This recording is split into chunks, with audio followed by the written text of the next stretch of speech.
Hola, bienvenidos a Dialogando. Mi nombre es Germán Flores y estoy con Ivy Dima, que es mi novia y mi socia en este proyecto En y todos los en todos los proyectos. proyectos, sí.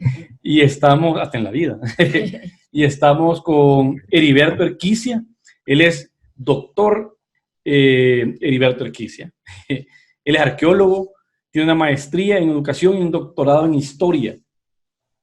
Él es actualmente el director del Museo Nacional de Antropología de El Salvador y docente de arqueología en la Universidad Tecnológica de El Salvador. También es director de la revista Anales del Museo Nacional de Antropología, que de aquí en adelante le vamos a llamar MUNA. También de la revista Identidades, que es del Ministerio de Cultura.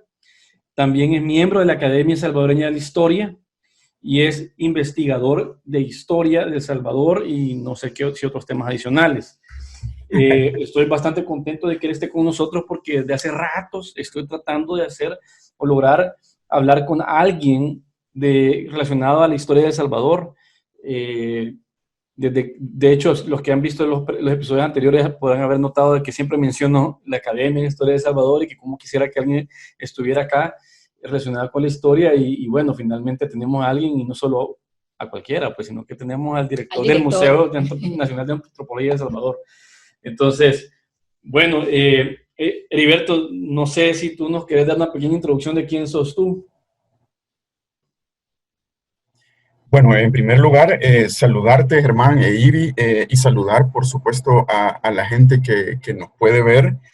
Y, por supuesto, bueno, tu servidor, ante todo, es investigador. Yo inicié siendo con la carrera de arqueología y luego, pues, fui saltando de profesión a ciencias sociales, educación e historia hasta terminar en historia. Y la verdad es que en eso he estado, ya son un poco más de 20 años de estar como investigador, primero como arqueólogo, y siempre sigo obviamente como arqueólogo, pero luego como historiador y en otros temas de las ciencias sociales, ¿verdad?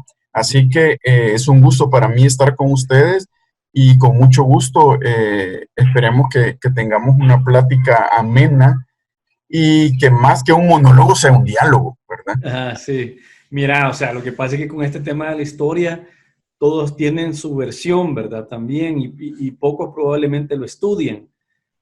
Creo que todos en nuestras tertulias con nuestros amigos conversamos sobre temas de historia y creemos que sabemos, ¿verdad? Pero la verdad que no sabemos, lo que nos dan en el colegio no es suficiente.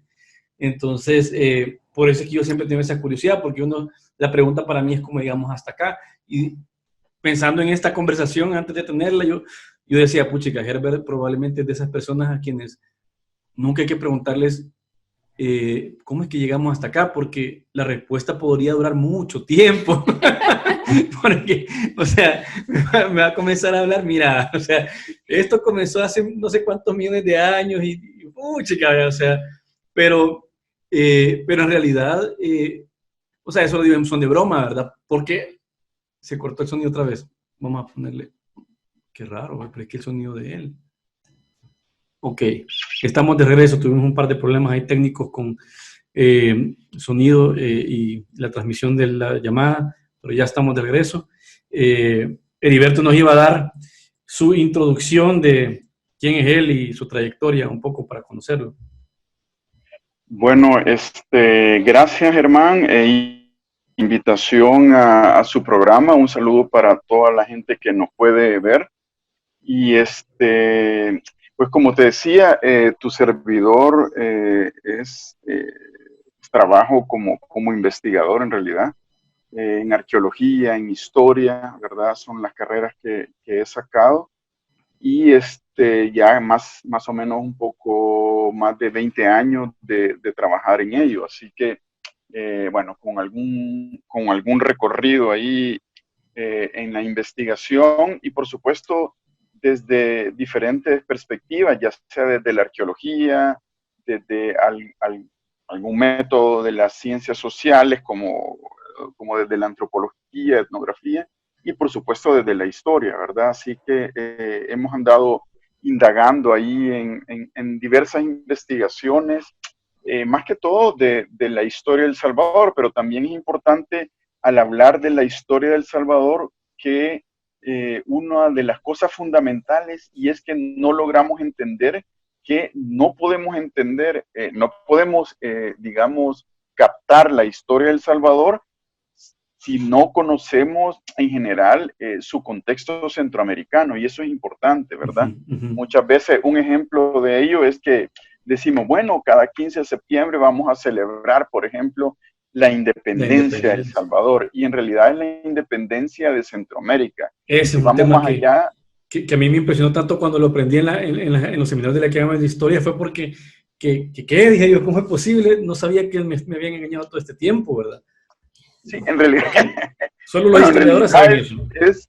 en realidad es más bien, bueno, es la firma de un acta en el cual Centroamérica se independiza, pero luego pasa otro proceso y pasa a ser parte de México y luego, bueno, hay un proceso de fragmentación luego de la anexión y eso, pues. Y vaya, Ajá, sí, fíjate que yo ahí tengo una pregunta que no quiero desaprovechar.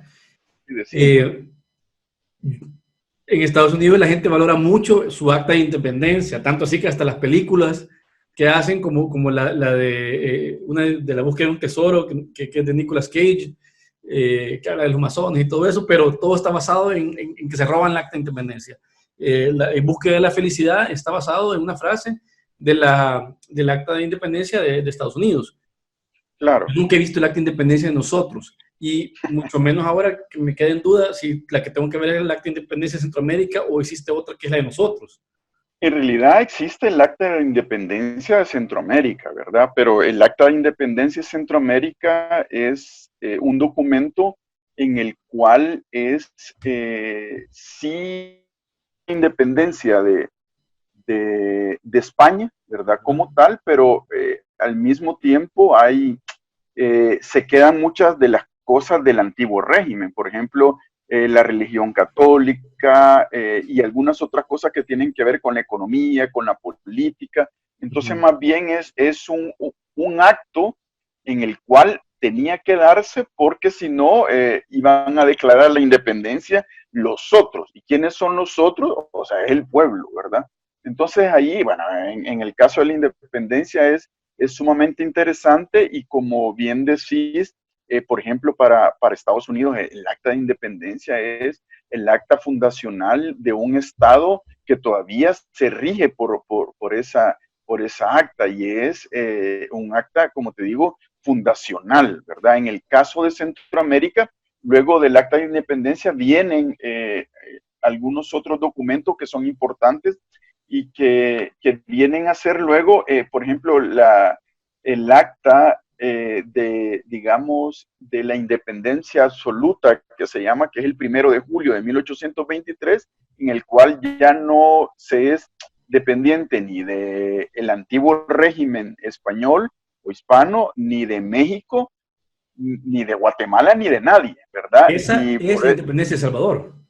Esa es la independencia absoluta de Centroamérica, pero también que se rige desde San Salvador en ese momento, ¿verdad? Uno de los, digamos, y ya que estamos metidos en en esta área, una de las cosas interesantes es que nosotros siempre decimos El Salvador como que si El Salvador ha existido toda la vida. El Salvador es una creación de la fusión entre la Intendencia de San Salvador, esa gran provincia de San Salvador, y la Alcaldía Mayor de Sonsonate, y eso es en 1824, ¿verdad? Antes de 1824, pues no existía ese El Salvador que nosotros conocemos. Por eso cuando hablamos de la época colonial, hay que hacer la diferencia entre la provincia de San Salvador y la Alcaldía Mayor de Sonsonate, que luego de 1824, pues, se fusionan y crean el Estado Salvador, ¿verdad? Pero para llegar al Estado Nacional que hoy tenemos, tiene que pasar un desarrollo en la historia que es sumamente complejo, a veces confuso, y te lo digo, de guerras, de muchas cosas, para llegar a lo que hoy en día conocemos como la República del Salvador, ¿verdad? De hecho, siempre Yo recuerdo en 2015 se celebró, por ejemplo, los primeros 100 años de llamarnos como tal oficialmente El Salvador, ¿verdad? Antes éramos Salvador. Entonces eso creaba una gran confusión. En una cuestión legal, ¿cómo te llamas? Si te llamas El Salvador o te llamas Salvador, ¿verdad? Entonces hay una especie de decreto, digamos, en 1915, en el cual ya se designa como República El Salvador. Entonces todos esos tipos de hechos, hace 100 años todavía existía esa confusión. De hecho, en los años 50 del siglo pasado hubo digamos, problemas por eso, porque había algunos estados nacionales que decían, bueno, yo tengo relaciones con Salvador, ¿verdad? Pero Salvador, ¿qué es? No es El Salvador. Y así como podemos hablar de un montón de cosas de historia, ¿verdad? Que obviamente, como decías al inicio... ¿Cuál es el problema de que se llamara Salvador? No me queda claro, porque, o sea, la única diferencia es que El Salvador o Salvador, pero legalmente si se ponía Salvador debería de quedar claro, o algún otro lugar que se llamara igual, es que no me queda claro. El problema es que tu nombre es Germán Flores, ¿verdad? No es, no sé, otro nombre. O sea, por ejemplo, no sos el Germán Flores, sino que sos Germán Flores. Entonces es como una especie de cuando vos vas a hacer una cuestión legal, o sea, los abogados te dicen, miren, a menos que usted sea conocido como él, ¿verdad? Pero es una cuestión legal. Es una cuestión legal que cuando El Salvador, por ejemplo, firmaba acuerdos con X país, tenía que llamarse como tal, ¿verdad? El Salvador y no Salvador. Y recordad que hemos tenido algunos que parecieran chascarrillos, pero hay gente que ha dicho, bueno, quiero volar a Salvador y los han mandado a Salvador de Bahía. Ajá. O a Salvador de Jujuy en Argentina, Salvador de Bahía en Brasil o Salvador... sí, para el Mundial se dio eso. Otro Salvador en Cuba, por ejemplo. Entonces, ese tipo de cosas yo creo que son importantes, ¿verdad? Aunque nos parezcan que no son tan relevantes, pero sí son importantes. Al inicio de la plática, vos me decías, bueno, ¿sos Herbert Erquicia o Heriberto? Bueno, la verdad es que soy Heriberto Erquicia, ¿verdad? Conocido como tal, pero si yo quiero presentarme en alguna cuestión legal como Herbert Erquicia, pues nadie va a dar sustento legal de ello. Entonces, más o menos así es lo que tiene que ver como en el caso de El Salvador o Salvador. Creo que cuando uno viene como de Acajutla, ahorita que le está diciendo esto de la alcaldía de Sonsonate, que hace 100 años ya conocemos a Salvador como El Salvador, cuando uno viene de Acajutla y pasa por Sonsonate, hay una parte que es el bypass para entrar al centro de Sonsonate, que está una placita, y ahí dice el año de 1915, pero yo no entendí, hasta ahorita que lo está diciendo, me estoy acordando que cuando uno pasa, sí está como un monumento. La verdad que ahorita no puedo hacer como memoria de cómo realmente es, pero creo que sí está esa parte. Algo relacionado a eso. Ajá. Porque está el bypass para entrar al centro de Sonsonate, perdón. Si uno sigue siempre por la calle, como si vamos para la terminal, a mano derecha lo encontramos. Y bien, o sea, siempre me llamó la atención eso, pero no entendía por qué era hasta que ahorita lo menciona, ¿verdad? Pero es súper curioso. Sí.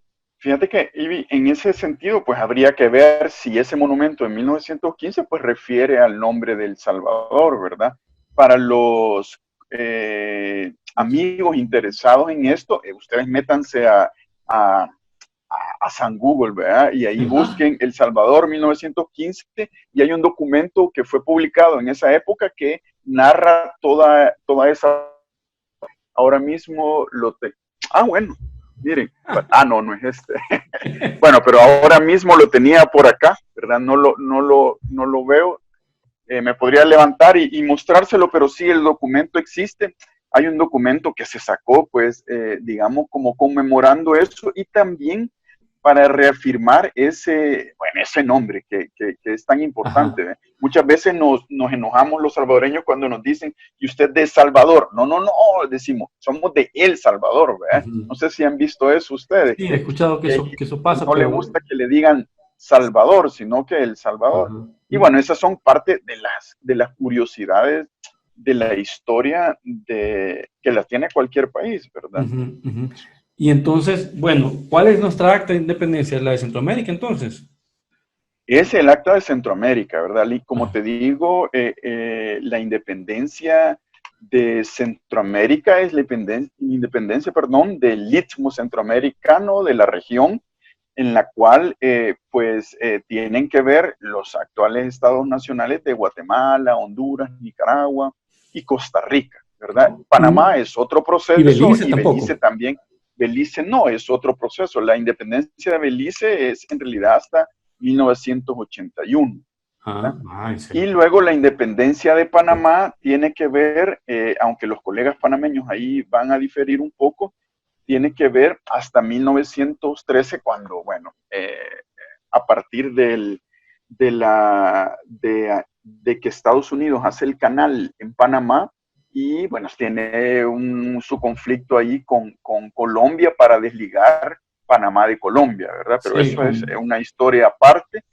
Aunque los panameños también, ellos dicen que, que hay una especie de independencia también al inicio del siglo XIX, ¿verdad? Pero eso es parte, como te digo, de la historia. Correcto. ¿Y en qué momento interesante de conocer? ¿Y en qué momento fuimos parte de México? Porque escuché que dijo eso al principio. Fuimos parte de México, por lo menos entre 1821 a 1823, ¿verdad? Porque esa Centroamérica decide unirse prácticamente a México, ¿verdad? Porque se sienten cuando Centroamérica se desliga, digamos, de España en la independencia, dicen, necesitamos unirnos a otro proyecto político, a otro componente, y en ese sentido, se unen ¿cómo se llama? A México, ¿verdad?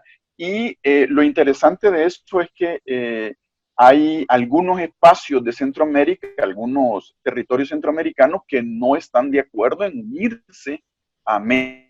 San Salvador, San Vicente, algunos casos en Honduras, otros casos en Granada también.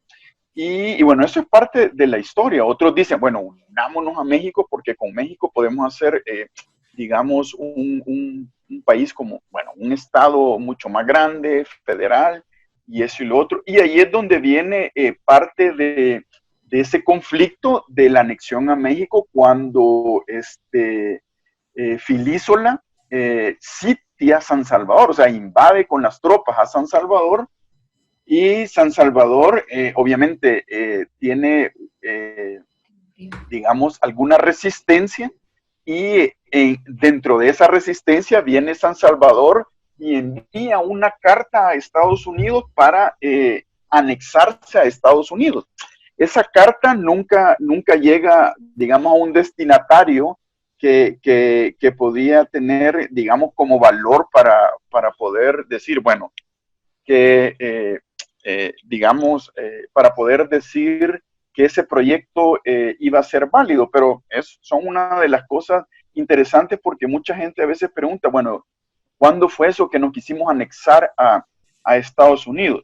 Cuando hablo de San Salvador, era San Salvador más o menos el que conocemos actualmente, ese San Salvador, ¿verdad? Porque otras provincias como, digamos, la provincia de como San Miguel, como en ese caso Santa Ana y otros lugares, pues estaban de acuerdo en la anexión a México, ¿verdad? Más no San Vicente, la ciudad de San Vicente y la ciudad de San Salvador.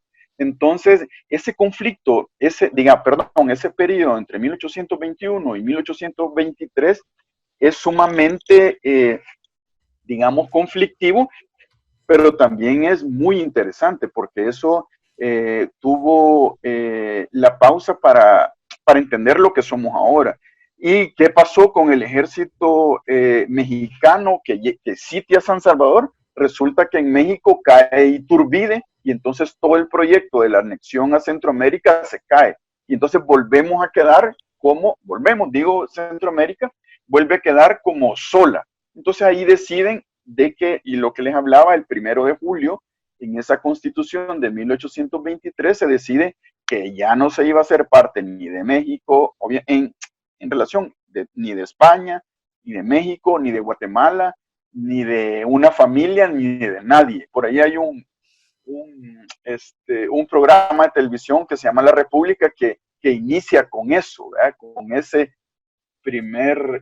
ese artículo de la Constitución que dice que no somos somos independientes de todos y no a una familia o a un grupo o eso. Así que, como te digo, es interesante porque luego de 1823 es cuando deciden los sansalvadoreños. O sea, cuando hablamos de ese San Salvador, imaginémonos el mapa de San Salvador. Este es el mapa de San Salvador. Entonces, en esta parte de acá está, digamos, los departamentos de Ahuachapán y Sonsonate. Y toda esta parte es San Salvador y esta es la alcaldía mayor de Sonsonate. Entonces se une toda esta parte con esto, ¿verdad? Y ahí forman el estado Salvador. Y ahí vamos a la pregunta que todos los salvadoreños nos hacemos. ¿Y por qué nuestro territorio es tan pequeño? Bueno, nunca fuimos más grandes, ¿verdad? Incluso pudimos haber sido más pequeños si Sonsonate hubiera dicho, no, yo me quedo con Guatemala, ¿verdad? Y me uno a Guatemala y dejo a San Salvador sola. O sea, que hubiéramos sido, ¿verdad?, los san salvadoreños sin los departamentos actuales de Sonsonate y Ahuachapán, ¿verdad? O sea, mucho más pequeños. Entonces, por eso es importante conocer la historia, entenderla, comprenderla, porque la historia definitivamente tiene la clave del desarrollo de nuestros pueblos y, por supuesto, del presente. O sea, no podemos entender el presente sin entender ese desarrollo histórico, ¿verdad?, que ha tenido en el caso de El Salvador como Estado nacional, o como Estado más bien desde 1824, pero también cuenta hacia atrás, ¿verdad? Cuenta hacia atrás esos 300 años de la colonia y, por supuesto, cuenta hacia atrás todo el bagaje de los pueblos originarios desde los primeros habitantes, ¿verdad? Pero no nos vamos, creo que en el tiempo no nos podemos extender tanto como para que los amigos que nos están viendo no se vayan a perder, ¿verdad? Muchas veces, como los colegas geólogos dicen, bueno, el tiempo geológico es enorme, para ellos 300 o 1000 años no es nada, ¿verdad? En el caso de los arqueólogos, 200, 300 años tampoco. Pero en el caso de los historiadores, lo que pretendemos es que esos espacios de tiempo sean como más cortos, en el sentido que no son los años, sino que son los procesos, ¿verdad? O sea, los procesos son importantes. Y en ese sentido, ¿por qué? Porque cuando los historiadores estudiemos, por ejemplo, cuándo inicia el siglo XXI para la cultura occidental, no inicia en el año 2000, inicia a partir de un hecho histórico que cambió la vida de todos en el planeta, y eso fue el 11 de septiembre de 2001, ¿verdad? El COVID-19 va a ser otro registro, ¿verdad?, histórico a partir de antes y después del COVID-19. O sea, así es como se maneja la historia. Casualmente el COVID es entre el 19 y el 20, ¿verdad? O sea, a partir del COVID-19 pues, va a haber un registro histórico diferente. Ya, de hecho, la sociedad ya cambió. Correcto. La manera de cómo vamos a ver el mundo, de cómo vamos a tratarnos, ¿verdad?, en la misma sociedad. Eso ya ha cambiado a partir de las cuarentenas que todos los países han tenido y a partir de cuando salgamos al mundo, ¿verdad? Mira, tú mencionaste algo ahí que me dio curiosidad. Y de hecho tú mencionaste que no nos queríamos meter en eso, pero me dio demasiada curiosidad saber. Yo también tengo una pregunta. O sea, ¿desde cuándo hay gente acá? Pues, o sea, tú sos arqueólogo también, entonces, o sea, tal vez tú obviamente tenés una buena idea de desde cuándo hay gente en esta zona y quiénes somos, pues, en ese sentido, pues, etnológicamente sería, no sé si es palabra. Sí, étnicamente sería, étnicamente. Fíjate que esa es una de las preguntas, o sea, más interesantes, porque normalmente tiene que ver con la complejidad del pasado reciente, no reciente, sino que del pasado remoto, ¿verdad? Los datos arqueológicos, o sea, la muestra arqueológica, digamos, más antigua de El Salvador estaría más o menos en 2500 años antes de Cristo, ¿verdad? O sea, ahí es donde tenemos, por ejemplo, los estudios de polen de la laguna de Apaneca, los estudios de polen de la laguna de Cucachapa, algunas fechas de carbono 14 de una isla en el Golfo de Fonseca, y cerámica antigua que se tiene más o menos desde el 1500 antes de Cristo en un lugar que se llama El Carmen, en la costa de Aguachapán, cerca más o menos de ahí por Carasucia, ¿verdad? Sin embargo, sabemos que hay sitios prehispánicos o sitios antiguos, como el caso de la Gruta del Espíritu Santo en Corinto, Morazán, ¿verdad? Que tiene digamos, una tipología del arte, de las manifestaciones gráfico rupestres que vemos ahí, que podían estar entre 4000 o 5000 años atrás, ¿verdad? Lastimosamente eso no se ha fechado, no se ha fechado a través de un método científico, por eso podemos decir que más o menos. Pero cuando uno ve El Salvador y sus vecinos, están más o menos en ese nivel. O sea, en Honduras estarán 6000 a 7000 años, hace 7000, 8000 años. Así que más o menos eso es cuando había población en este espacio que hoy llamamos El Salvador, ¿verdad? Porque al final lo que hay que ver es el espacio centroamericano ha sido poblado desde hace miles de años, por lo menos podríamos decir desde hace 10.000 años, ¿verdad? Acordémonos que somos el puente entre las dos grandes masas de territorio que son Norteamérica y Sudamérica. Entonces, ese paso ha sido importante como puente, así que más o menos por ahí andaríamos. Cuando hablamos de la cuestión étnica es mucho más compleja, ¿verdad? Ajá. Es mucho más compleja porque la pregunta es, bueno, ¿y qué somos, verdad? ¿Somos pipiles? ¿Somos mayas? ¿Somos cacahuiras? ¿O somos lencas? ¿O somos esto? ¿Somos lo otro? La parte prehispánica la vemos como que fuera un año, ¿verdad? Y en realidad son casi 3000 años de ocupación continua. Entonces, en esos 3000 años de ocupación continua ha habido una gran diversidad de grupos étnicamente, o sea, grupos étnicos que han habitado el actual territorio de El Salvador.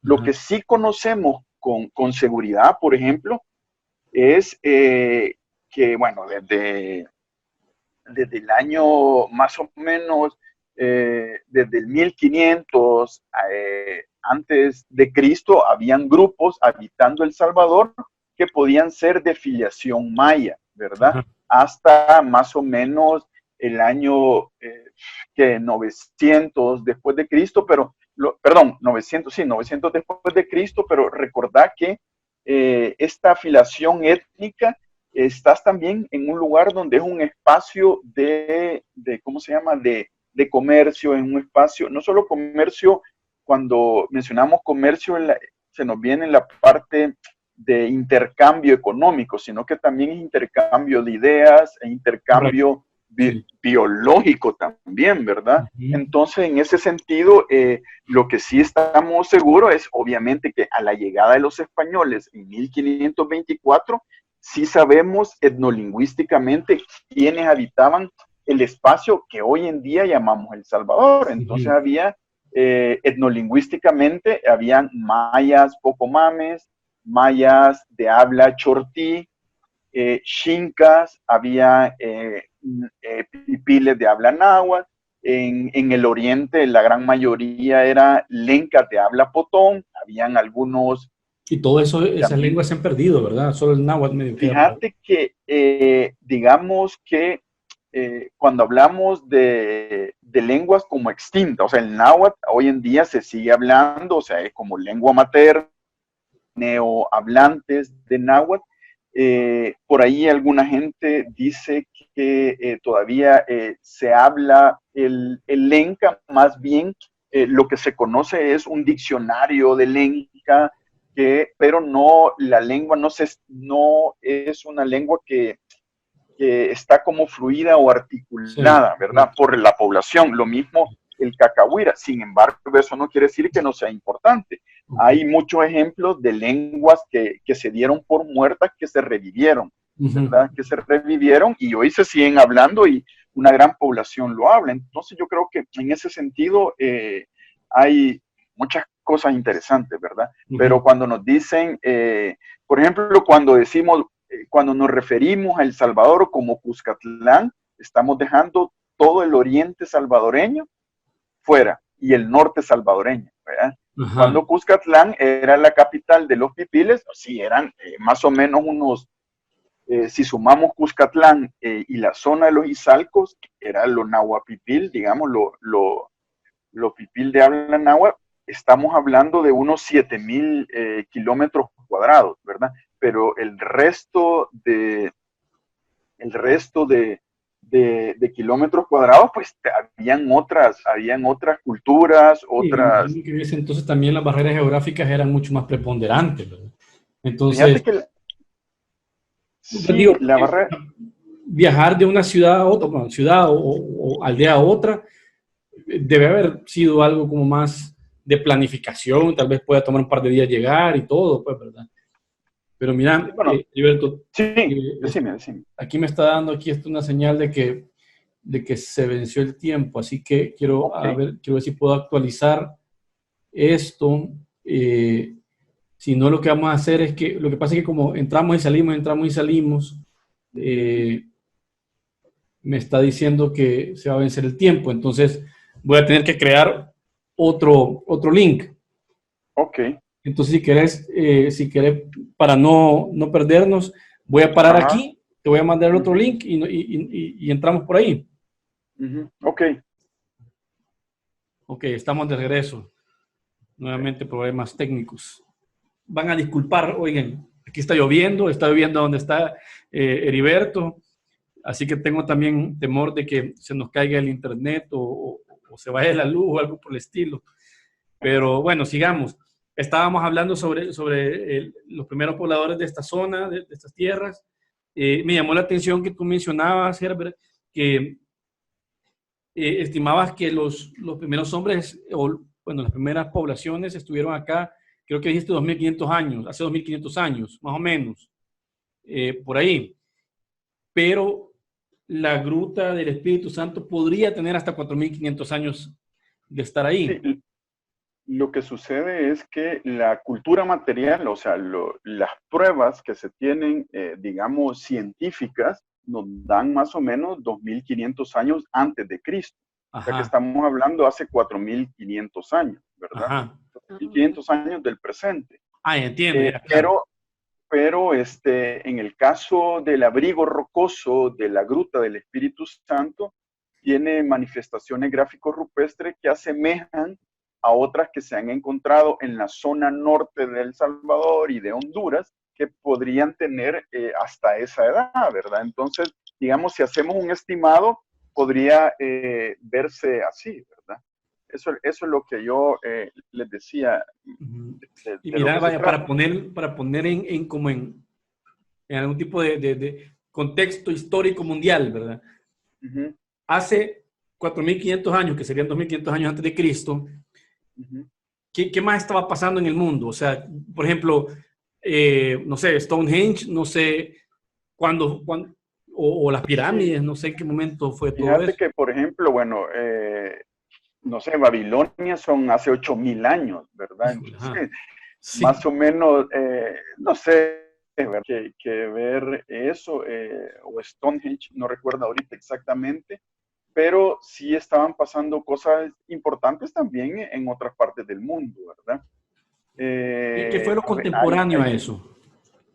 Digamos que algunos sí podrían haber sido contemporáneos, ¿verdad? Lo que pasa es que, mira, entre más atrás vayas digamos, en la búsqueda de las fechas en que el ser humano habitó, es mucho más complejo, ¿me entiendes? Ajá. Es mucho más complejo porque hay, por ejemplo, digamos que el ser humano en América, hay datos de 14.000 años a 13.000 años, ¿verdad? Pero de repente hay fogones que datan de 20.000 o 30.000 años. Entonces, eso es como sumamente complejo, y es una especialidad en la cual, por ejemplo, tu servidor no maneja esa parte, porque Ajá, okay. digamos, es una cosa como mucho más compleja digamos, de entender en ese sentido, de entender, ¿verdad? Ok, entiendo. Entonces, bueno, pero vaya, eran muchas poblaciones, ya me acordé dónde estábamos hablando. Ajá. Había muchas poblaciones lo que yo estaba pensando es que, digamos, para viajar, para caminar o no sé, ¿habían caballos aquí? No, ¿verdad? No habían. No habían Hay un caballos. montón de cosas que aquí no habían, que la gente piensa que como siempre han que estado. toda la vida, ¿verdad? Y usted, bueno, nos vamos a pasar de algo que veníamos hablando de hace mucho tiempo a cosas. Sí habían caballos, pero cuando hablamos de una temporalidad donde está la megafauna, por ejemplo, ¿verdad? Ajá. Hace unos 4.000 o 6.000 años que había megafauna, ahí había una especie de caballos y eso y lo otro en América, ¿verdad? Pero quién sabe si estaba domesticado. Pero caballos como tal, como los conocemos, no, ¿verdad? Eso no. Entonces la gente se transportaba a través de caminando, y eso, te lo digo, no hace mucho, ¿verdad? Sí.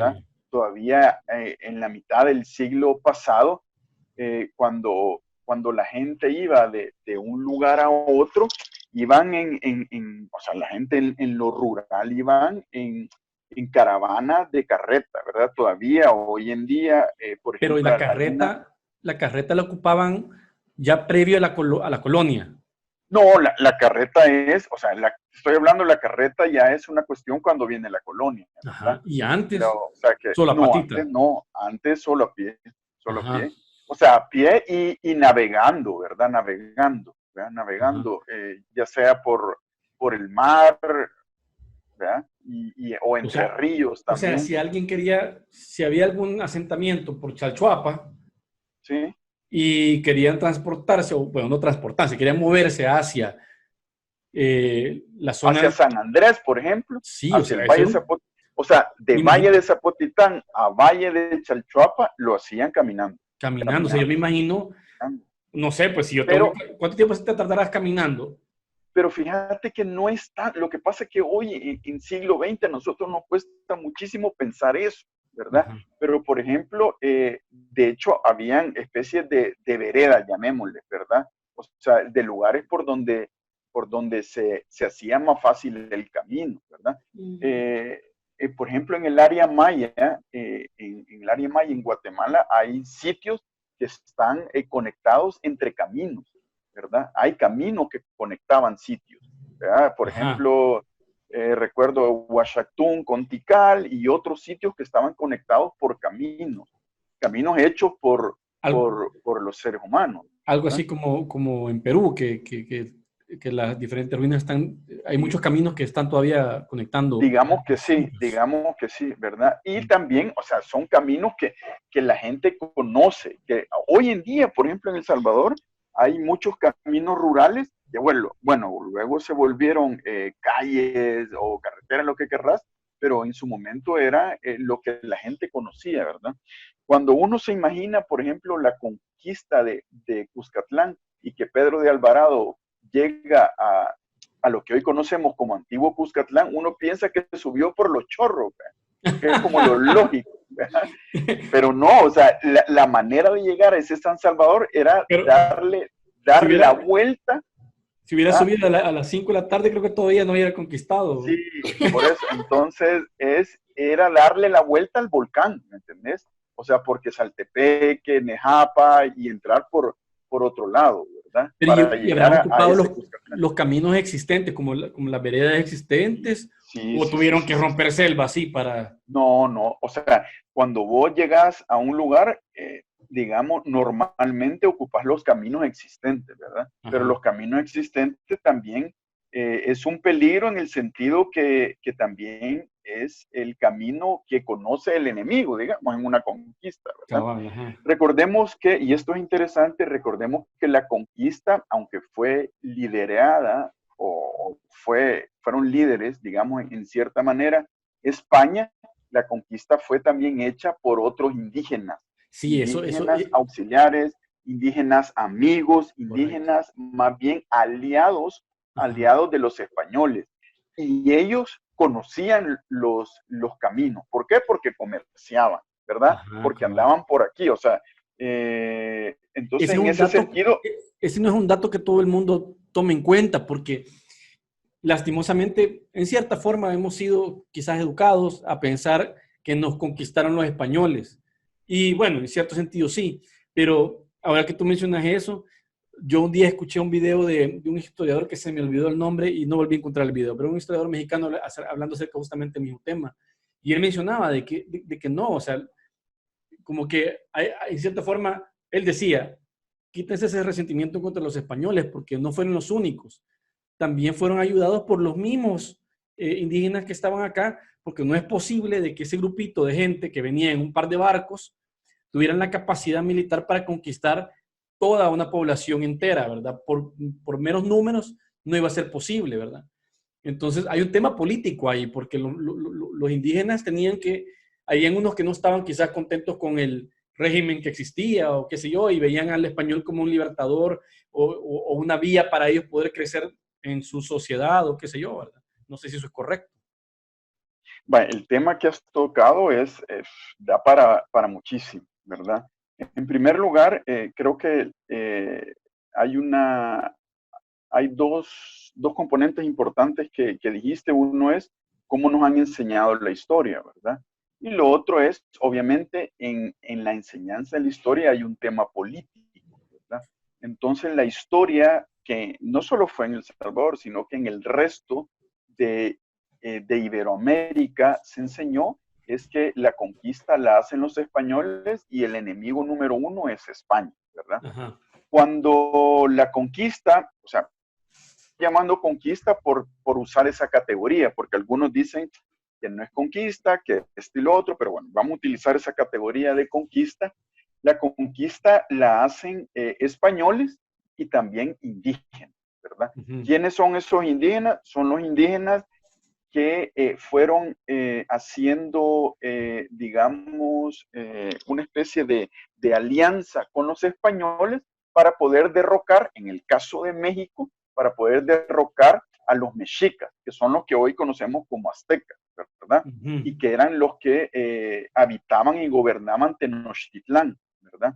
Entonces, en ese sentido, recordad que Pedro de Alvarado viene de México a conquistar Guatemala y Cuscatlán. Entonces, por ende, los conquistadores españoles vienen con indígenas aliados. ¿Quiénes son esos indígenas aliados? Son las caltecas, gente de Coaquecholan, gente de diversos espacios del centro de México e incluso gente de Guatemala. O sea, venían con algunos cachiqueles, ¿verdad?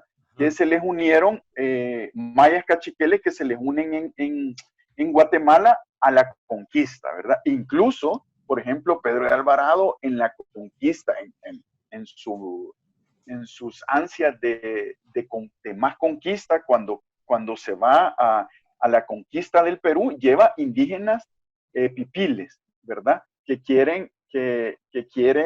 lo llevan como guerreros para ir a luchar allá en la conquista. Entonces, la conquista no solo es hecha por la monarquía española, no solo es hecha por un grupo de españoles, como vos decís, sino que es hecha por un grupo de diversos, digamos, de diversos grupos, de diversos más bien elementos étnicos que hacen una alianza para votar o para conquistar territorios. Incluso dentro de los mismos españoles obviamente había conflictos, porque Pedro de Alvarado con sus secuaces, digamos, con los demás Alvarado, venían del norte y desde el sur también venía Pedrarias Dávila con otra gente. Entonces eran dos administraciones de conquista diferentes, digamos, que venían y vienen a un punto de encuentro que al final es el oriente salvadoreño, entiéndase el Golfo de Fonseca, ¿verdad?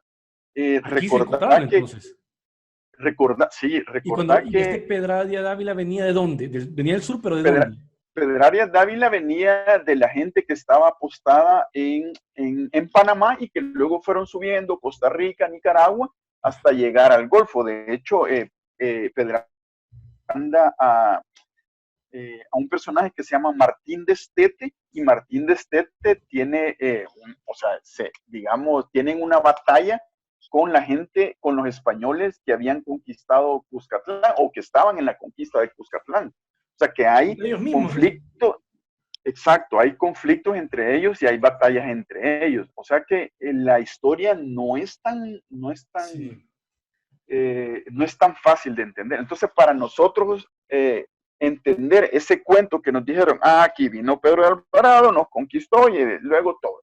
O sea, hay que hacer una deconstrucción de esa historia para poder entender todos los procesos.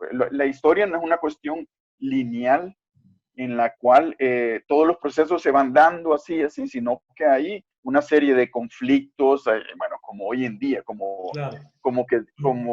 que te metas a Twitter hoy en día. Entonces, así es la historia. Entonces, es sumamente compleja. Y creo que es importante también hacer ver que, por ejemplo, hablamos de los españoles que venían en conquista con indígenas aliados. Esos indígenas aliados, ¿cómo se les conocía por parte de los otros, o sea, los que habitaban en el territorio actual salvadoreño, Ipiles o Lencas, cómo se les conocía? Como los mexicanos, ¿verdad? Entonces, de ahí viene el mexicano que nosotros conocemos, ¿verdad? O sea, mexicanos de San Salvador, Mexicapa de San Miguel, que hoy está en Usulután, y otro Mexicapa que hay en Sonsonate, o el barrio de los mexicanos de Sonsonate, era porque cada vez que los españoles hacían una fundación de una vía, estaban también los indígenas aliados, y ese era el barrio de los mexicanos. Mexicanos, el que hoy conocemos, y Ciudad Delgado, que solo hasta 1911 se llamó Ciudad Delgado, y antes era Aculhuaca, Texicali, o sea, hay un montón de población que son los herederos de estos conquistadores. O sea que si alguien viene ahorita y me dice, yo soy de mexicanos, no, mira, vos sos de mexicanos de un lugar que es parte de los conquistadores, ¿verdad?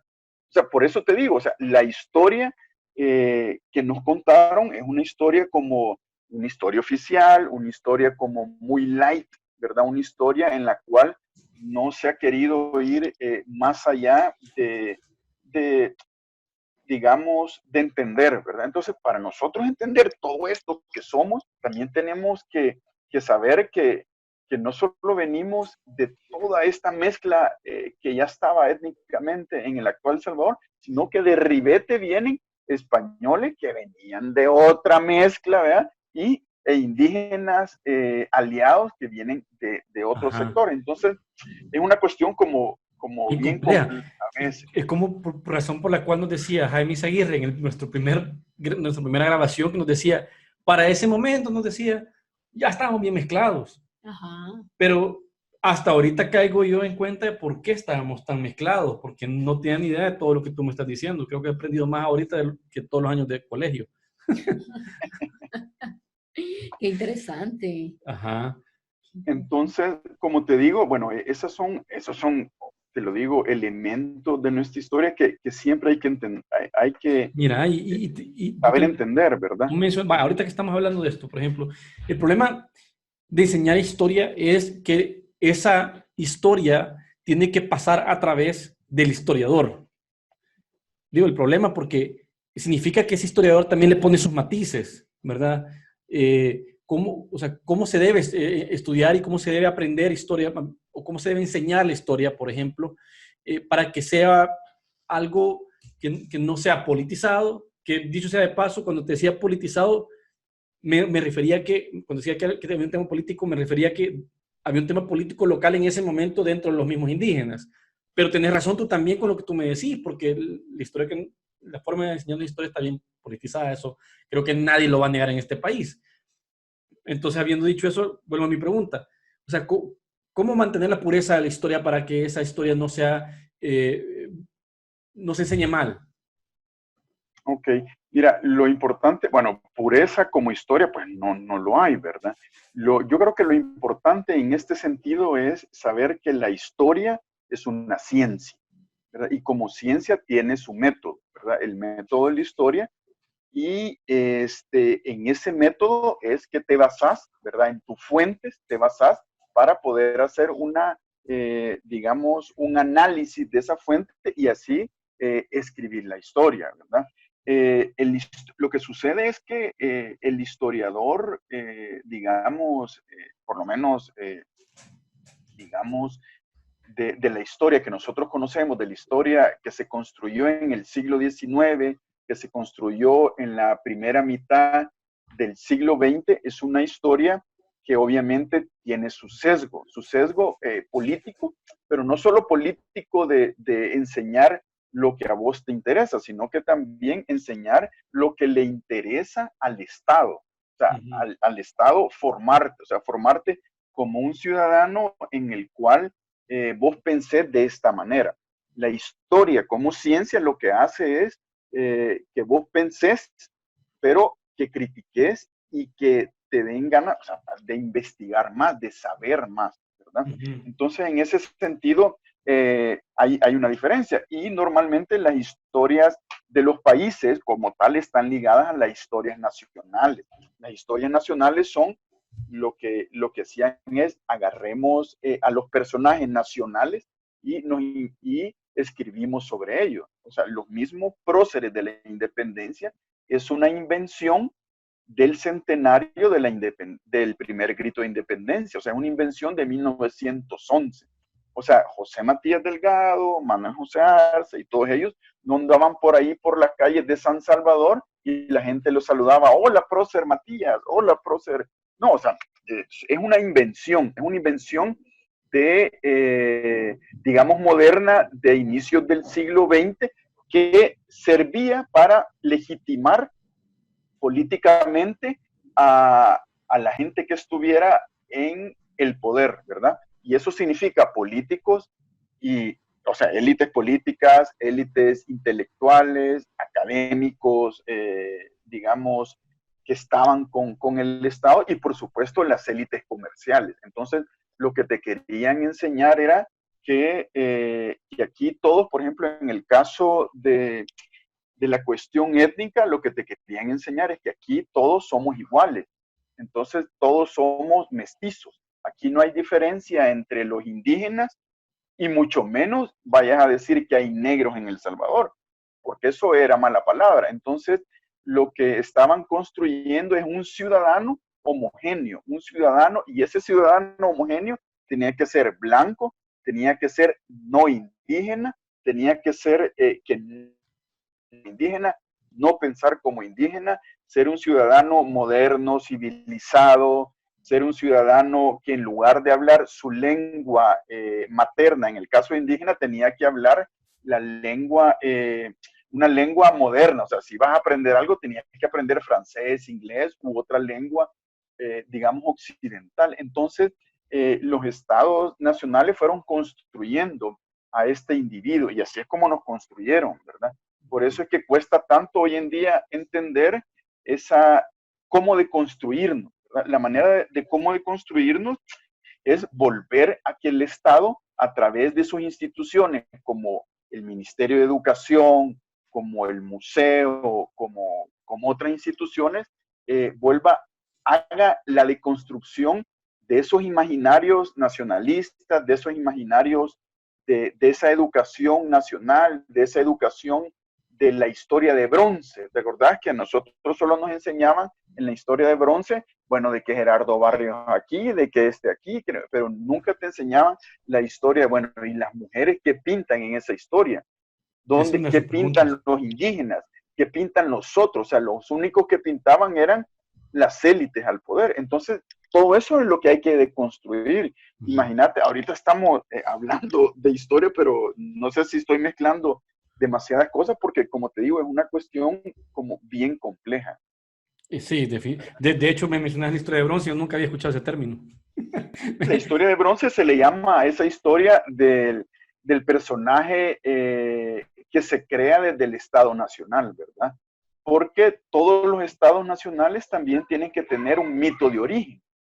Y en ese mito de origen es donde la historia tiene que ver con la invención de la tradición. O sea, yo sé que vos sabés que Atlacat nunca existió, ¿verdad? Sí, lo aprendimos con Jaime Izaguirre también. Entonces, en ese sentido, se crea un mito de origen, se crea unos personajes que en algunos casos existieron, pero se elevan a la historia de bronce, o sea, se les da mucho más allá de casi unos semidioses, ¿verdad? ¿Por qué? Porque tiene que ver con el culto cívico. El culto cívico es que vos e Ivy cada 15 de septiembre cantan el himno, se ponen la mano en el pecho, ¿verdad? La mano derecha en el pecho, rezan la oración a la bandera y hacen eso. O sea, todo eso es parte del culto cívico, ¿verdad? En lugar de ser el culto religioso, pasa a ser el culto cívico con el Estado laico, ¿verdad? Ajá. Con el Estado laico a finales del siglo XIX, y cuando más se ve eso es en el siglo XX, a inicios del siglo XX, es que se eleva al altar personajes de la historia de bronce, ¿verdad? Y, por ejemplo, el primer personaje que se elevó a esa historia de bronce desde el Estado Nacional y que se eleva a una escultura en una plaza, es interesante porque no es salvadoreño, ¿verdad? Sino que es un hondureño, y ese es Francisco Morazán, ¿verdad? Si no mal recuerdo, la estatua de Francisco Morazán, que es en la Plaza Morazán, frente al teatro, es de 1882, o sea, en la administración de Rafael Saldívar, en el Saldivariato. Pero ¿por qué se eleva Francisco Morazán? Porque lo que importaba no era su nacionalidad, sino que lo que importaba era su pensamiento, el pensamiento liberal de la época, ¿me entienden? Entonces, luego vienen los personajes que todos conocemos, ¿verdad? Como Gerardo Barrio, pero antes de Gerardo Barrio estuvo Simón Bolívar. O sea, la Plaza Gerardo Barrio, Plaza Cívica, era la Plaza Simón Bolívar, y antes de Plaza Simón Bolívar fue la Plaza Santo Domingo. ¿Por qué? Porque en Catedral de San Salvador es donde se encontraba el convento de los dominicos de San Salvador. O sea, digamos que una de los conventos más importantes de ese San Salvador colonial. Y así podemos ir hablando de cada uno de cómo se va construyendo esa historia de bronce, que es la que nos enseñaron, ¿verdad? Estoy tratando de apuntar los datos que tú me das. Es que, mira, o sea, de verdad que enriquece un montón entender todas estas cosas cuando uno de repente quiere entender lo que está pasando hoy en día. ¿Cómo conectas tú la historia con la actualidad? ¿Que existe algún tipo de hilo común, por decirlo así, en la historia que tú puedas ver, que nos lleve a que todavía lo veas hoy en día? O sea, lo que sí hay obviamente es un hilo conductor, ¿verdad? Un hilo conductor que algunas veces puede ser común en algunos casos. O sea, la historia en este sentido sirve para poder entender el presente, ¿verdad? Este presente. Tenés que estudiar, por ejemplo, para entender el presente, tenés que estudiar el siglo XX. El siglo XX es importantísimo. El siglo XX no lo podés desechar así por así, porque ahora es el siglo XXI. ¿Por qué? Porque es la base, ¿verdad? Es como ustedes dos, o sea, Germán e Ivy, no pueden su familia, o sea, no pueden entenderse ustedes mismos si no conocen su familia, ¿verdad? Muchas veces uno dice, ¿y por qué es que soy así? ¿O por qué pasa esto y esto? Bueno, porque uno tiene que conocer de dónde viene, sus ancestros, ¿verdad? Y lo mismo pasa con la historia. O sea, El Salvador actual, y ya sea en la historia, porque siempre pensamos que el presente solamente es malo, pero el presente tiene de todo, ¿verdad? Y ese presente lo podemos entender a partir de la historia, ¿verdad? O sea, conociendo los procesos de la historia de estos 20 años del siglo XXI y por supuesto el siglo XX. No quiero hablar de los errores o los desaciertos o de las cosas buenas que se han hecho, porque también se han hecho cosas muy buenas, sino que estoy hablando de ese hilo conductor de la historia. O sea, tenemos que conocer la historia para conocer este presente, ¿verdad? Y al conocer este presente, o sea, deberíamos decir, mira, si esto ya pasó en la historia, ¿cómo lo resolvieron? Pues lo resolvieron dialogando, lo resolvieron en algunos otros casos yéndose a las armas, en otros casos, y así, o sea, entender la historia. No podemos borrar la historia y la fuente histórica, o sea, nos están diciendo cómo debemos de mirar, digamos, este presente para poder, digamos, visualizarnos, no en el futuro, sino que en el futuro inmediato, ¿verdad? En qué es lo que vamos a hacer. Y una cuestión fundamental para conocer la historia es para elaborar las políticas públicas. O sea, no podés elaborar políticas públicas si no conoces la historia del país. O sea, yo no puedo elaborar la política pública de salud si no conozco cuáles son las pandemias que ha pasado El Salvador y cómo lo fueron resolviendo. No puedo elaborar una política pública o conocer una pandemia como la que tenemos si solo pienso que los salvadoreños vivimos en lo urbano y no en lo rural. O sea, son mundos diferentes, son cosmovisiones diferentes. La gente que vive, mucha de la gente de nuestros campesinos y campesinas, que obviamente viven en los sectores rurales, tienen una forma de ver la vida diferente a la gente que vive en lo urbano, o la gente que ha tenido, digamos, la oportunidad de sacar un 9º grado, de sacar una carrera, personas que han llegado a 3er grado o que no saben leer, ¿me entiendes? Entonces, en ese sentido, estamos viendo otra vez aquel El Salvador que les mostraba, ¿verdad? Como un rectángulo, es totalmente diverso, ¿verdad?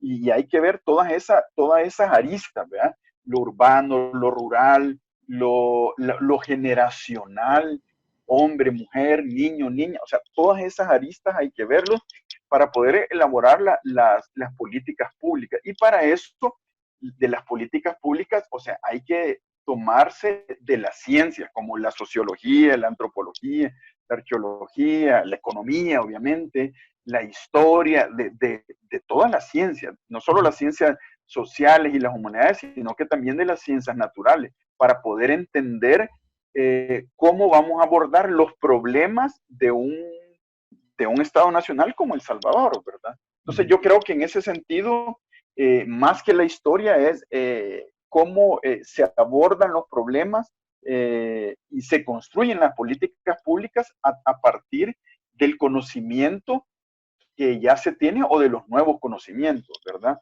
Y sí, no solo el conocimiento que te dan, digamos, una biblioteca, sino que el conocimiento empírico. O sea, la investigación es sumamente importante y la investigación en El Salvador la hemos dejado y hemos pensado que no vale mucho. Y la investigación es sumamente válida, ¿verdad? Sumamente, o sea, es importantísima. Cuando vos no estoy hablando de El Salvador, estoy hablando de un estado en general, cuando vos como estado en general le cortás a la investigación ¿cómo se llama? su fondo lo que está haciendo es cortando el conocimiento para saber qué es lo que está pasando. Entonces, yo creo que esa es una de las cosas que todavía no hemos recuperado. Fíjense que en El Salvador, en la Universidad de El Salvador, en los años 70, se llegó a hacer, ¿cómo se llama? Investigación de carbono 14, ¿verdad? ¿De carbono Lo 14? perdimos eso. Lo perdimos, sí, de C14, ¿verdad? No de C14 de dinamita, ¿verdad? Sino de carbono 14, ¿verdad? Mira, y eso lo hacían en la universidad. Perdón. En la ¿Qué se requiere Universidad para de hacer Salvador, eso? ¿perdón? ¿Qué se requiere para hacer ese tipo O de...? sea, se requiere que tenían un laboratorio especializado para eso.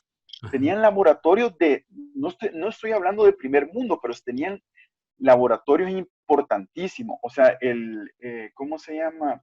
Tenían un departamento que era el de estudio ahora mismo no recuerdo exactamente, pero tenía que ver con el estudio de enfermedades tropicales, por ejemplo. Estaba aquí en El Salvador, luego eso se trasladó obviamente a Panamá, hoy lo tienen. Y también había un laboratorio de café, ¿verdad? O sea, había laboratorio de café, o sea, toda esa investigación que se hacía en la Universidad de El Salvador, obviamente quedó mermada por la situación política que luego viene en los 70 y la guerra del 80 al 92, y hoy en día no quiere decir que no haga investigación.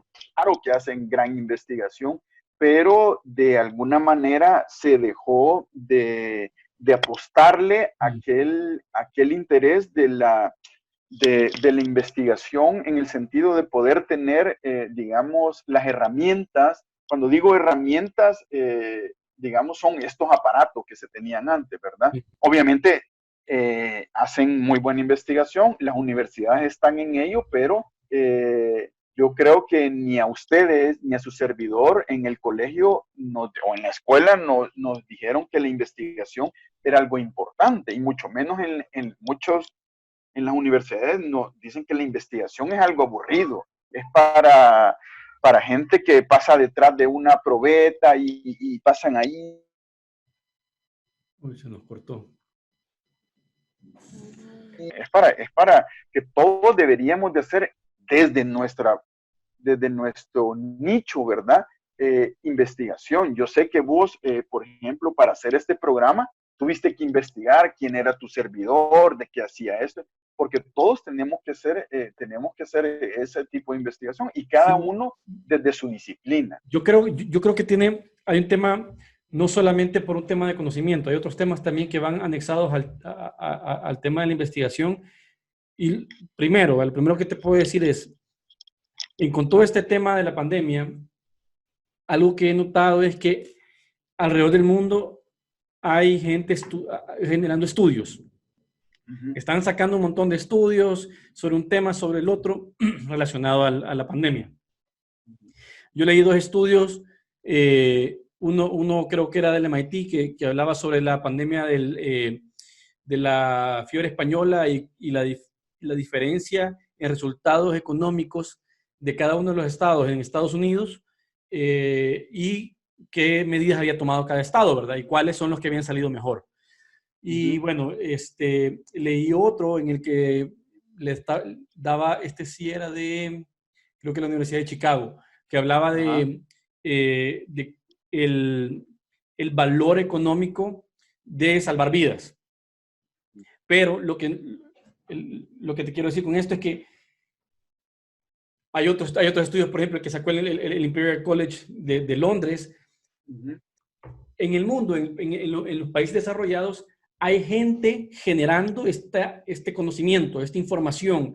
Hay gente analizando los datos. Hay gente que al final, o sea, que hacen un trabajo arduo, mental, llamémoslo así, para generar después un documento que informa en algunos casos, o en el mejor de los casos, podría informar a alguien que está en un gobierno, en un estado, para tomar decisiones, en el caso de la pandemia, o en otros casos puede ser en una empresa, o puede ser en medicina, o qué sé yo, ¿verdad? Pero hay gente haciendo eso, hay gente pensando, investigando y haciendo sacando papeles que le llaman, ¿cómo se llama? Científicos. Papers, sí, sí, sí. Artículos científicos. Y todo eso. Y una cosa que siempre encuentro, por ejemplo, cuando he discutido estos documentos que te comentaba al principio con otras personas, me dicen, sí, pero eso está basado en otras economías. Y yo le digo, sí, pero aquí no hay nadie pensando esto, o sea, aquí no hay nadie generando esta información científica sobre la cual yo pueda basarme para darte una opinión informada. Me toca basarme en lo único que existe, que es lo que están pensando en otras partes, ¿verdad? Entonces, el valor de la gente que investiga, el valor de la gente que está en estos campos científicos, pesa hoy en este momento y nos podría servir de mucho si en este momento, desde que comenzó todo esto, ya hubiera habido alguien diciendo, bueno, ¿y esto cómo va a afectar nuestra economía? ¿Esto cómo va a afectar la salud? ¿Y cómo se correlacionan todas las variables? ¿Cuál es la combinación de medidas preventivas que debemos tomar nosotros que nos va a generar el mejor resultado tanto en vidas como en economía? ¿Qué sé yo? No que yo sepa, no hay nadie haciendo eso. Lo están viendo, por un lado, por la economía, por otro lado, por la medicina, pero más bien son opiniones desde mi punto de vista, no son realmente estudios, ¿verdad? Modelos estadísticos, qué sé yo, ¿verdad? Eso por un lado. Y por otro lado también el tema de la implantación, llamémoslo así, en la sociedad y en la cultura del método científico. Que es que mientras más diseminado está el método científico en una sociedad, por lo que entiendo yo del método científico, no soy científico, pero entiendo que parte del método científico es eliminar sesgos, ¿verdad? Y tratar de ser lo más objetivo posible en cuanto a la variable que quiero yo aislar, ¿verdad? Entonces, eso en sí es una enseñanza a una sociedad, porque hablábamos de Twitter hace poco, si nos metemos a Twitter, está lleno de muchas opiniones y lastimosamente los seres humanos tenemos muchos sesgos. Y si, digamos, si todos al menos conociéramos qué es el método científico y al menos lo practicáramos a nivel de colegio, por ejemplo, como solo para saber que eso existe y saber cómo funciona, tal vez nos puede enseñar una estructura de pensamiento, un proceso de pensamiento que nos puede dar a ser más objetivos y esa objetividad al final se podría traducir, no sé, incluso podría traducirse en mejores políticas públicas, se podría traducir en diferentes decisiones al momento de, bueno, no quiero decir nada político porque no me gusta meterme en ese tema, pero realmente influenciaría de alguna forma las elecciones, porque la gente tomaría decisiones diferentes y por lo tanto los políticos tendrían que hablarle a la gente en forma diferente, ¿verdad? Porque entenderían, ellos buscarían algo más objetivo y no tanto que se apele a sus emociones, ¿verdad? Entonces creo que hay un valor de la investigación científica y el tema científico en general, más allá de simplemente el papel que sacan, sino que también hay una influencia positiva en la forma en la que la sociedad piensa. Sí, bueno, lo que decís, hay puntos interesantes. Definitivamente la investigación científica es fundamental en cualquier sociedad.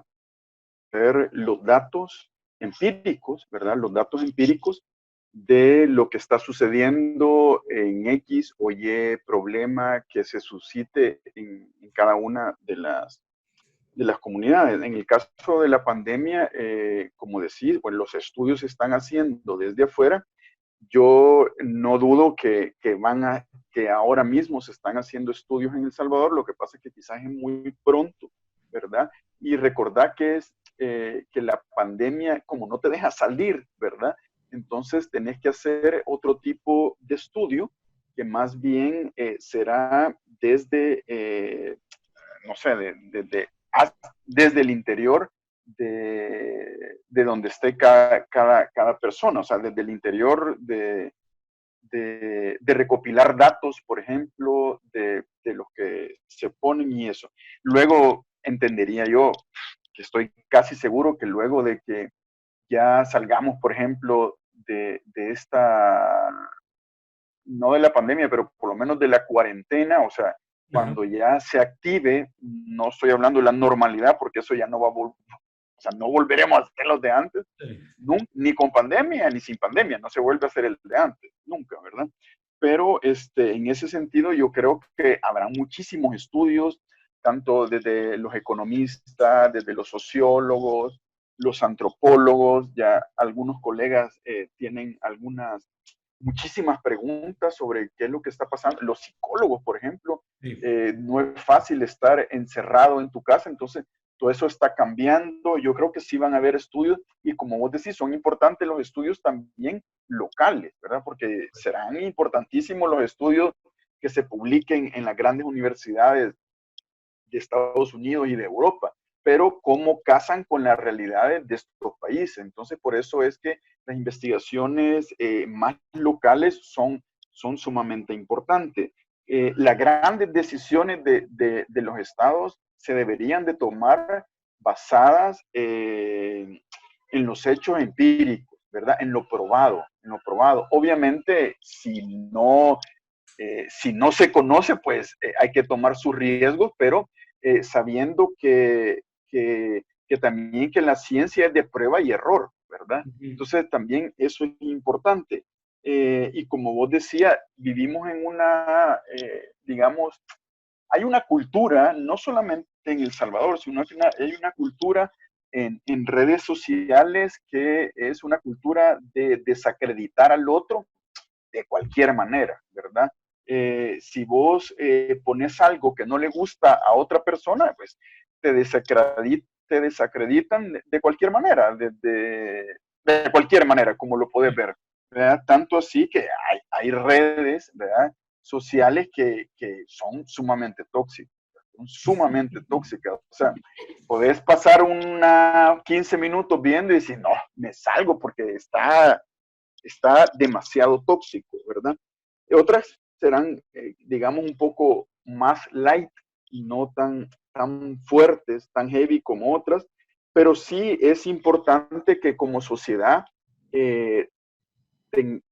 tengamos el valor de creer en la investigación científica. O sea, los grandes estados, o sea, ¿cómo se llama? Las potencias mundiales hacen investigación científica. O sea, vos te vas al ranking de universidades de Shanghái y solo miras las universidades que están número 1 y vas a ver que son las universidades de las potencias mundiales. ¿Por qué? Porque son las que ganan los premios Nobel, son las que hacen o sea, son las que pagan por investigar, ¿verdad? El investigador no es aquel profesional al cual lo vende menos, sino que más bien es aquel profesional que cada vez que hace un paper, o sea, un artículo de investigación, casi que le pagan, ¿verdad? Por haber hecho, digamos, es una comunidad importante en la cual, digamos que en el caso de Latinoamérica, pues por supuesto hay países que están digamos, muy bien en el ranking de los investigadores, pero si no mal recuerdo, en alguno de los rankings, o sea, Latinoamérica está a partir del número 200, por lo menos eso es lo que había visto en algún momento, y está hablando de las grandes universidades latinoamericanas, ¿verdad? O iberoamericanas en algunos casos. Así que eso es una digamos, sí, una oportunidad, ¿verdad? De una oportunidad, y es una cosa de las deudas, no porque no se haga en El Salvador, sino que porque hay que apostarle más a la investigación y a la investigación científica, obvio. Sí, claro. Ajá. Totalmente de acuerdo. Bueno, okay. Mira, Heriberto, yo creo que, como te digo, he aprendido más en esta conversación que en todos mis años de bachillerato. Yo quiero agregar, yo quiero hacer una pregunta. Bueno, dele. Sí, por favor. En algún momento yo escuché, y esto no es nada que yo lo haya leído, y tal vez lo que me dijeron no era real, pero me quedé con la duda y creo que es la persona perfecta a la que se lo puedo preguntar, que en algún momento el lago de Ilopango fue un volcán, ¿cierto? Ajá. Entonces, con Germán empezábamos, deberíamos preguntarle sobre los dinosaurios. Y que en ese momento que yo escuché a esta persona hablar sobre que cuando fue lo de la explosión no sé, me imagino que se llamaba volcán, del Ilopango y luego pasó a ser lago de Ilopango. Creo que no tenía nombre todavía. No lo sé, ¿verdad? Ajá, pero eso tuvo algo que ver con que se extinguieran los dinosaurios, o no tiene nada que ver con eso, o nunca existieron los dinosaurios. Son como preguntas que nosotros nos hacemos de repente porque no tenemos. Es que yo vi un documental del Smithsonian, que es una investigación con esa teoría, creo yo, o sea, del volcán de... Sí, bueno, los dinosaurios, bueno, eso no es mi campo porque es el campo de la paleontología y como arqueólogo no estudio eso, pero como cultura general, los dinosaurios se extinguieron hace 65 millones de años, ¿verdad?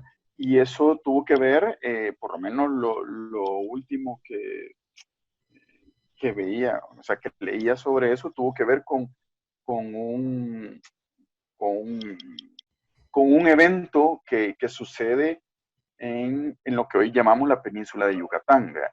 Volviendo al caso de Ilopango en El Salvador, sí, el lago de Ilopango o la laguna de Ilopango, como algunos llaman, es un cráter, o sea, es de origen volcánico, esa laguna, al igual que muchas lagunas en El Salvador o muchos lagos como Coatepeque, como, bueno, podemos hacer la lista de todos los lagos de origen volcánico. La última gran erupción del lago de Ilopango fue más o menos en el 536 después de Cristo, ¿verdad? 535, 536 después de Cristo, y fue una mega erupción, ¿verdad? No, en ese momento ya no había ni dinosaurios, obviamente, porque no había acá, ni tampoco megafauna, que es lo que se ha encontrado, por ejemplo, en el sitio de Tomayate, en Apopa. Ahí hay un hallazgo, o sea, ahí hay un sitio, digamos, paleontológico que tiene que ver con megafauna, con esta que pobló Centroamérica, más o menos como en el 4000, hace 4000 antes de Cristo, ¿verdad? Pero ya eso es otra ciencia de la cual su servidor no trabaja, porque no soy paleontólogo. Y en el caso de Ilopango sí es importante porque esa gran erupción de Ilopango lo que hizo fue cubrir casi por completo el centro de El Salvador y buena parte de Occidente donde llegó la ceniza volcánica. Entonces usted cada vez que ve un corte estratigráfico con tierra blanca en San Salvador, es de esa erupción. Espérame, ¿verdad? Corte estratigráfico es que... Es cuando vas en la carretera y ves que han cortado los... Ya, que ves diferentes capas. Esas capas, cuando exacto. cortan Que han una montaña cortado, se capas. entonces ahí hay una capa blanca que se puede ver que es de la erupción de Ilopango, ¿verdad? Por ejemplo, para ponerte un dato, tu servidor ha excavado en el centro histórico de San Salvador, exactamente al sur de la Plaza Libertad, y ahí se excavó 6 metros de profundidad y los 6 metros era de tierra blanca, que es esa tierra blanca de la erupción volcánica de Ilopango. Entonces lo que te quiere decir es que eso acabó con prácticamente todo lo que tenía vida en un rango importante. Para la gente, bueno, para ustedes y para la gente que nos escucha, si quieren conocer sobre eso, hay un documental buenísimo. Ustedes pongan Ilopango y ahí por lo menos habrá unos 2 a 3 documentales. Su servidor conoce uno que fue hecho por The History Channel, o de Canadá, creo, o no sé de dónde, pero bueno, ese. Hay otro sobre, creo que, bueno, de History Channel, otro de Canadá, y hay uno que es muy bueno también de la televisión alemana, pero no la Deutsche Welle, sino que es la ZDF, creo que se llama. Entonces hay varios documentales científicos sobre eso, porque la gente que ha trabajado Ilopango, pues aparecen ahí hablando sobre ello. O sea, un documental interesantísimo que va a ver que la erupción, pues, cubrió 3 días en el Mediterráneo y esos 3 días están asociados con una gran pandemia de esto y lo otro. Bueno, ahí es para darse gusto. De hecho, antes de que entráramos en cuarentena, ahí por creo que era la primera semana de marzo, estaba invitado a El Salvador Robert Dull, Robert Dull, que es el investigador que hizo, que ha fechado Ilopango y venía por la Fundación Ilopango a dar una conferencia.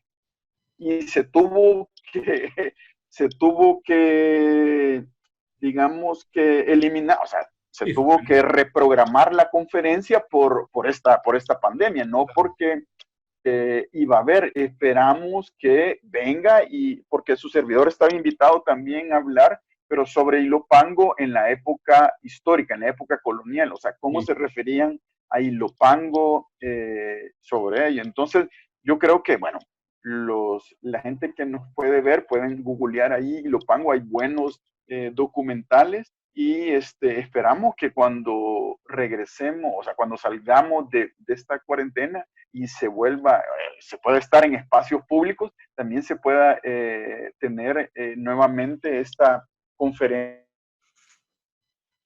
Se volvió a cortar. Esta ceniza de Ilopango, ¿verdad?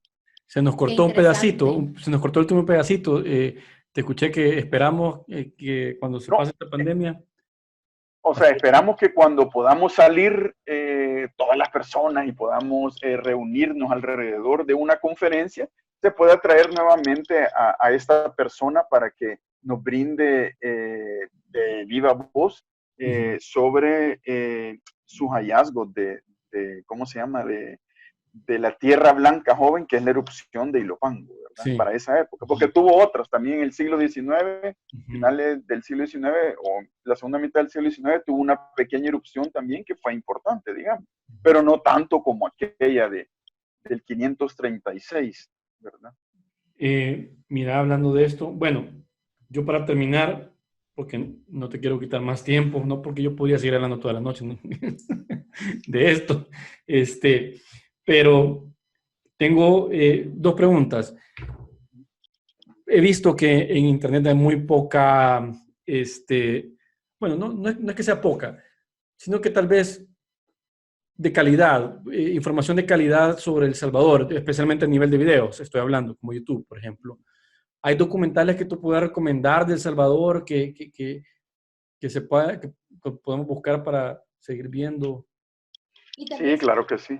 También sí, claro que podamos ver leer algunos papers que sean importantes. Ah, sí, eso es muy importante. O sea, toda esta investigación científica que se está haciendo, ¿dónde la encuentro? Si la quisiera ver. ¿Está disponible? Mira, hay varios repositorios de revistas científicas en donde puedes encontrar, por ejemplo, yo creo que la búsqueda hay que meterse primero a Google Académico, ¿verdad? A Google Académico y luego hacer la búsqueda, ¿verdad? Para poder conocer todos estos artículos que hay de un montón de cosas, ¿verdad? De lo que hemos hablado. También es importante el sitio que se llama Redixes, ¿verdad? Pero es Redixes, que es un sitio de un consorcio de la Biblioteca Nacional de El Salvador con universidades, con varias universidades. Allí están alojados, si no mal recuerdo, hasta ahorita 700 libros de historia de El Salvador. Ah, ok. O sea, ahí tenés para un montón de cosas. Perdón, están digitalizados. Lo que pasa es que son libros que son, si mal no recuerdo, bueno, primero que son propiedad de El Salvador y luego que son libros que ya han pasado su derecho de autor, o sea, 50 años, ponele, ¿verdad? Entonces hay una gran cantidad de libros ahí. También hay documentales, o sea, vos venís y te vas a cualquier página de una universidad de este país, ¿verdad? De las que hacen investigación y vas a encontrar también datos de investigación, pues. En cuanto a los documentales, hay varios documentales de El Salvador que son muy buenos, ¿verdad? Pero de historia general de El Salvador te puedo recomendar uno, solo que me tendría que parar para recomendar, ¿verdad? Para que me permitas. Algunas universidades que hagan estudios ¿Qué universidad es la que hace más estudios? Es que él está diciendo que en las páginas de las universidades también se puede encontrar información. Si no me equivoco, está en línea. No sé si logras ver, ¿verdad? Dice documental Historia de El Salvador, ajá. Lo voy a poner. Exacto. Ajá. Ahí está. Ajá, documental. Esto, 30 años, dice ahí. Ese es de la Nacional. Fíjate que este es de la Universidad Tecnológica y Tecnológica.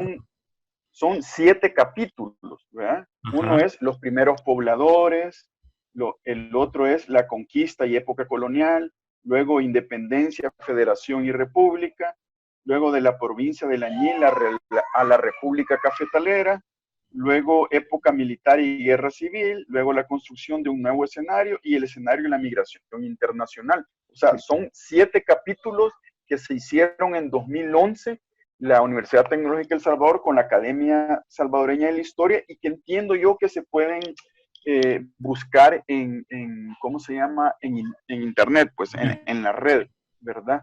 Entonces yo creo que con eso podés por lo menos tener una generalidad, ¿verdad? De la historia de El Salvador. Son 7 capítulos y cada capítulo va ahí con este es el kit, ¿verdad? Ajá. Y esto pues lo hicimos con varios colegas de la Academia Salvadoreña de la Historia y tu servidor cuando estaba ahí en la UTEC de planta, ¿verdad? Y, por ejemplo, si alguien quisiera comprar ese kit que tiene usted, ¿dónde lo puede comprar? Es que creo que no se vende, porque se hizo entiendo yo que se le dio al Ministerio de Educación para eso, pues, porque se hizo para formar, Para divulgarlo. para divulgarlo, no para venderlo, ¿verdad? Este es como el kit que digamos que se le dio a la gente, a los autores o algo así, Sí. ¿verdad? Ajá. Es lo que recuerdo. Y está muy bien, digamos, está muy bien hecho porque participan una gran cantidad de colegas, arqueólogos, historiadores, antropólogos, sociólogos, economistas, que están hablando sobre la historia de El Salvador. Creo que es importante, ¿verdad? En la caja de información podemos poner el link para que la gente pueda visitar eso. Sí, tengo que buscarlo porque no sabemos si lo vamos a encontrar. Y hay otros, documentos que ha generado el Ministerio de Cultura también, que son importantes, ¿verdad? Que se pueden ver ahí y que, por ejemplo, hay uno que se llama Pieza de Indias, que es sobre la historia de los afrodescendientes en El Salvador. Si no mal recuerdo, se hizo en el 2013 o 2012, no recuerdo. Pero son importantes, hay documentos importantes. O sea, es una de las ventajas de la web que uno puede encontrar, pero hay que saber buscar, ¿verdad? Sí, correcto. Ajá. Saber buscar, porque de repente puede aparecer cualquier cosa, ¿verdad? Y ahí, lo último que te quiero preguntar es, con lo que comenzamos, sobre el acta de independencia, ¿siempre la he querido ver? O sea, bueno, obviamente sí quisiera verla físicamente, si se pudiera en alguna parte, si no se tengo en alguna parte, pero por lo menos leerla. ¿Qué dice? ¿Dónde Fíjate que yo entiendo que está en línea. Está en línea, te metes Acta de Independencia 15 de septiembre, Centroamérica, y te aparece en línea. ¿Y físicamente dónde está esa? El original está en el archivo histórico, perdón, en el archivo general de Centroamérica en Guatemala. En Guatemala. Y está expuesto así como para... Fíjate que ellos tienen en la sala de lectura, o en la sala de investigación, una de las salas de investigación, tienen expuesta una réplica del Acta de Independencia, ¿verdad? Del Acta de Independencia. Interesante. Sí, como documento, obviamente que es parte de nuestra Deberíamos tener una réplica aquí en El Salvador también. Fíjate que sí, creo que habían réplicas, ¿verdad? Más que todo, imagínate, en 1921, se trajeron no sé, se sacaron algunas réplicas, ¿verdad? Incluso yo conozco imágenes que están en internet del Acta de Independencia, que son como muy famosas, y aparecen en algunos libros de historia de El Salvador y eso y lo otro. Es que la cosa ahí sería como saber que estoy viendo lo correcto, pues, ¿verdad? Porque no sé, Sí. en internet, cómo saber si estoy viendo lo que quiero ver. Y es que hace poco vi, lástima ahorita, bueno, pero por ahí la tengo en un libro. Sabes que también te podés meter hay una página de un banco del Salvador, no sé si lo puedo decir, ¿verdad? No veo por qué no, Sí, sería publicidad para ellos, gratis. ok, en la página, hay una página del Banco Agrícola Ujú. donde están subidos todos los libros del Banco Agrícola.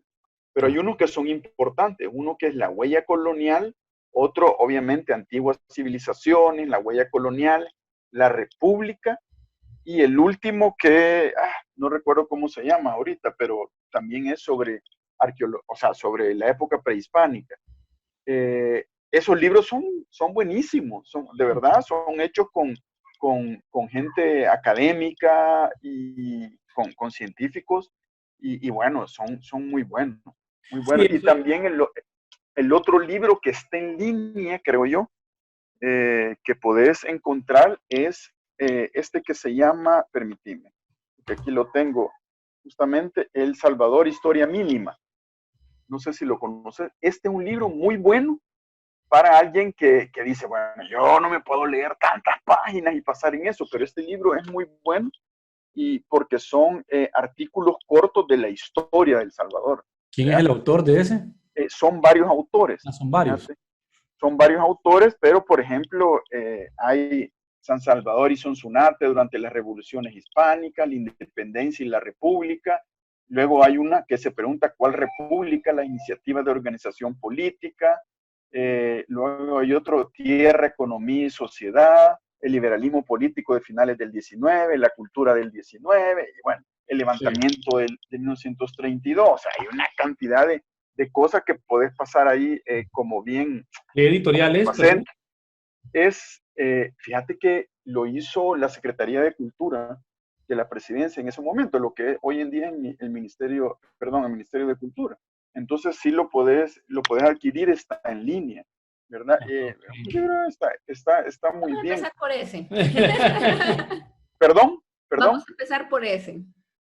Y hay otro que es muy bueno, que no sé si está en línea, que se llama El Salvador, Historia Contemporánea.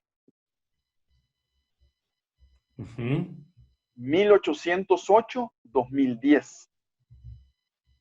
Ese fue un libro que se hizo un tiraje en 20 y pico mil de libros y se dio en las escuelas y eso y lo otro, pero es un libro muy bueno, muy bueno. O sea, léelo y de verdad ahí vas a entender el presente. Sí, ok. Muy bueno este libro, muy bueno. Y así, bueno, podríamos, pero yo estoy pensando como los libros que están en línea, ¿verdad? Sí, Que pueden claro. estar en línea para que la gente pueda, digamos, poder tener... Y cualquiera que lo escuche, que ir, lo pueda acceder buscar. con ellos, tener Sí. acceso a ellos. Bueno, te agradezco muchísimo tu tiempo, Heriberto. A la orden. Me ha encantado la conversación, creo que me quedo con ganas de hablar más. Sí, increíble. Siempre hay un montón de temas que no tocamos, pero o sea, tocamos... El impacto de la mujer también, el papel que la mujer... No tocamos ese tema, no hablamos del fundamental. De toda la parte del comercio marítimo, y que, no sé, no hablamos de la guerra de Honduras, no, o sea, no hablamos del Golfo de Fonseca, o sea, hay miles de cosas que podríamos seguir conversando, pero eso, de verdad que amerita que nos volvamos a reunir un día cuando tengas tiempo y si tú nos honras con tu presencia, podemos seguir chambreando.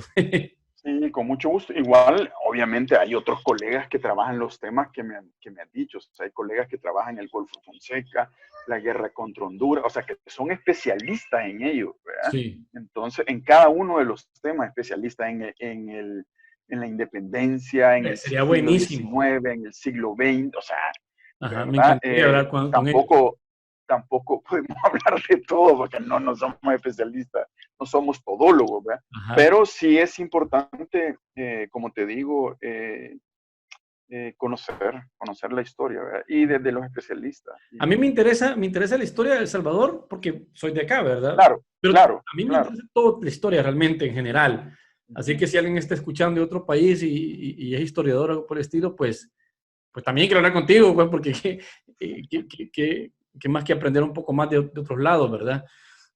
¿Sabes? Perdón, Germán, ¿sabes quién es? Obviamente, cuando nos imaginamos a los salvadoreños, nos imaginamos los del territorio, los que están en el territorio, pero acuérdate que hay más de 3 millones de salvadoreños fuera. Ellos sí también están, digamos, ansiosos de conocer la historia. Sí, Yo creo que claro. ahí tenés un buen, digamos, un espero buen nicho, en este ¿verdad? tipo de conversaciones, porque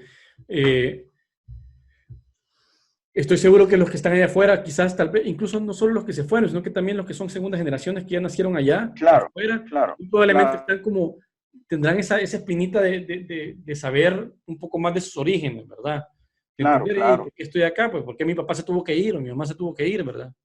Y yo terminé en este lugar, ¿verdad? Sí, sí. Pues sí. Y mira, y de hecho aprovecho para hacer el anuncio. O sea, Ajá. en plano, a mí me encantaría también hablar, por ejemplo, no sé si tú lo conoces, me imagino que alguna vez lo has hablado con él, es con Manuel Guetta, que es el director de la Biblioteca Sí, Nacional, claro, claro, ¿verdad? claro que sí. Yo leí el libro de él, de Un día en la vida, y por culpa de él me metí a investigar sobre la fauna del país, por ese libro. Okay.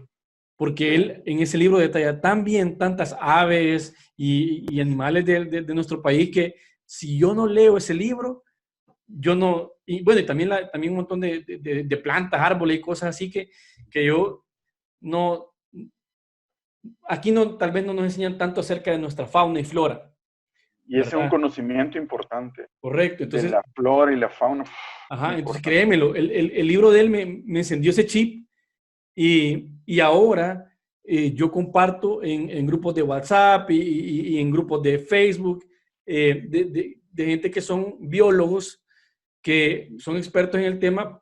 Yo hago la broma, yo estoy metido en esos grupos de biólogos, yo no soy biólogo, no sé por qué estoy metido ahí, pero me encanta hablar con ellos. Pues me mandan webinars, me meto a los webinars, hablan de murciélagos, me meto a aprender de eso. Entonces, este canal nace justamente de esa curiosidad, ¿verdad? Entonces, Ok, así está como bien. hablo contigo de la historia, también me encantaría hablar con otros como Manly Orgueta o con Claro, otra gente similar. claro, Ujú.